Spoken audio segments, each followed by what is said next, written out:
Hi friends, today we'll talk about how to fix or how to solve the problem of logout on the application of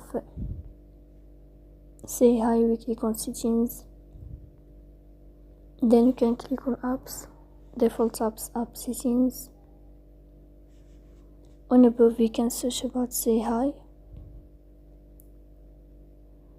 then you can click on first stop and you can click OK.